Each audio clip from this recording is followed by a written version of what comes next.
Hi, and welcome to Enchantment of Eternity's review for Dark Matter Season 2, Episode 10, Take the Shot.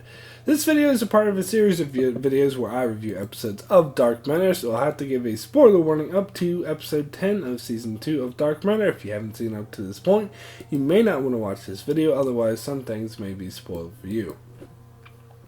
So this was a really solid episode. The story idea was quite simple, about a computer virus taking over the ship and trying to kill them all, which is an idea we've seen play out dozens of times before in many other shows. However, this episode manages to make it truly exciting, incredibly suspenseful, and overall really engaging. They took a simple idea and presented it in a way that was truly engaging, as they used it to explore the character stories and expand upon the characters. Not just that of the android, but the other characters as well as their relationships to the android and what it means for them.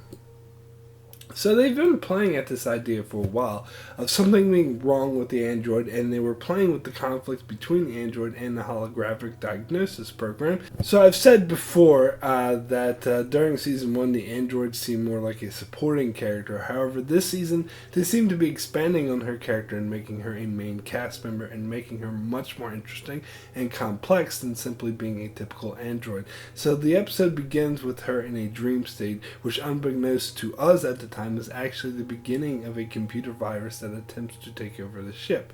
However, the android simply finds the dream state weird and seeks the help of her diagnosis program. But little did she know the diagnosis program was already affected by this virus as well, and actually essentially became the voice of the virus and kept pushing the crew to deactivate the android, and then tried to convince them to just kill her outright because she knew that the android was their best chance to stop the virus. So it was really interesting seeing this play out, and the way they kept this hidden as the audience members. We didn't know what was going on, and it led us to question whether the crew actually did need to kill the android.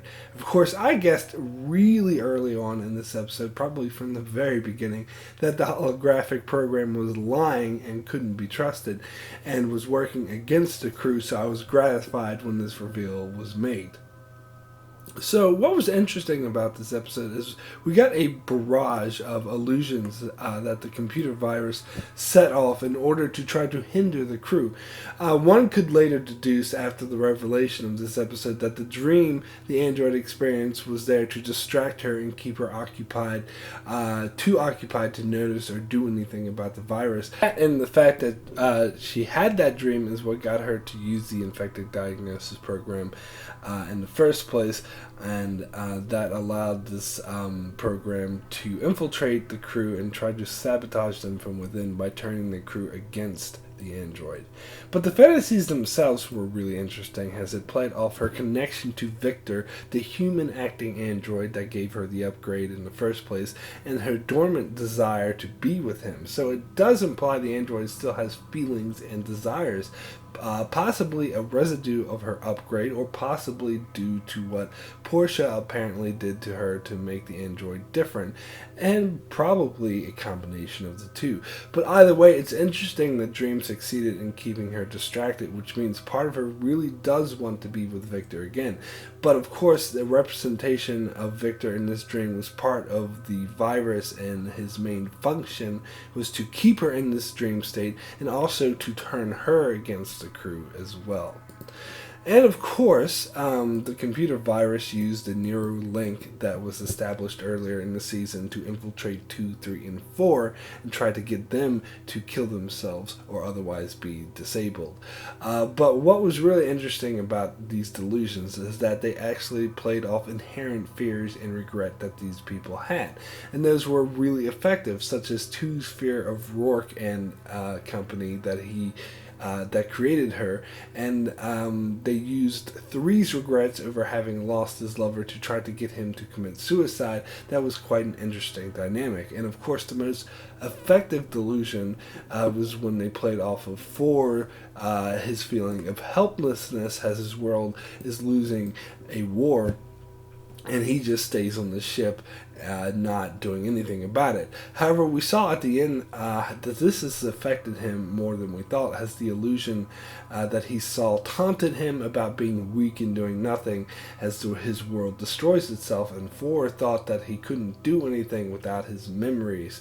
And at the end of the episode, we see 4 has actually saved his neuroscan while the others had deleted theirs in order to prevent any tampering. So it does appear that he's going to use it to regain his old memories so he can return to his world to effect change. So not only does this set up a really interesting storyline for the future, but it also really effectively makes you feel his plight. And again, this whole season is making 4 a much more complex and interesting character.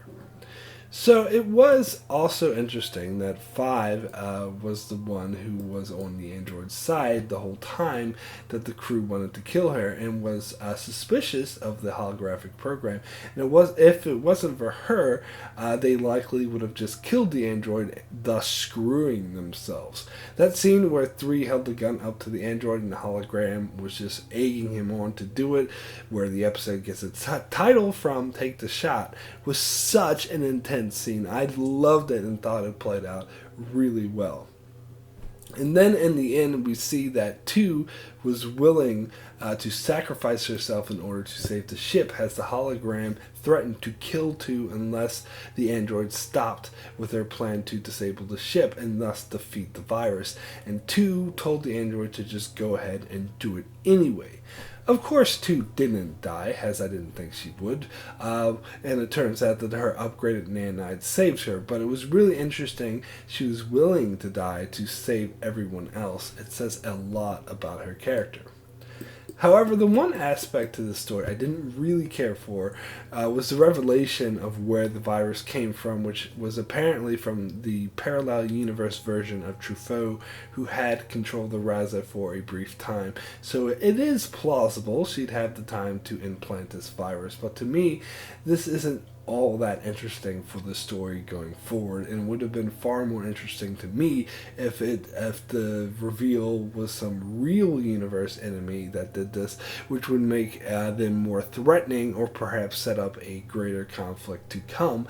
But as it stands, this revelation was just kind of meh. However, I love the way the episode ends with the android doubting herself and the faith that the crew has in her, and she still doesn't know if she should reconnect to the ship. So 2 asks the crew if there are any objections to her reconnecting to the ship, and there aren't any, which was a nice little way of confirming the android is still a trusted member of the crew, and that was quite nice. And of course, this incident has severely damaged the Raza, which could potentially affect them in the next couple of episodes. So that will be interesting to see as well. So my rating for Take the Shot out of 10 is a 9. Excellent.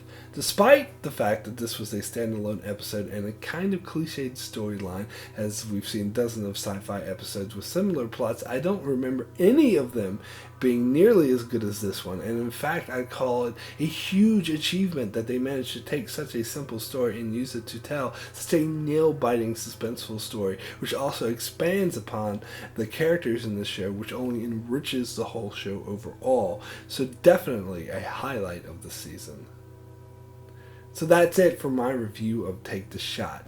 Next week they're airing 2 episodes back to back. However, I will not be doing a review for Dark Matter next week, as I will be doing a 90s themed week, so I'm taking a week off of Dark Matter.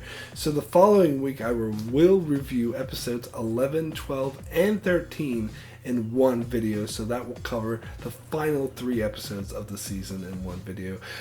So I can't wait to see how they end this season, which has been so great so far.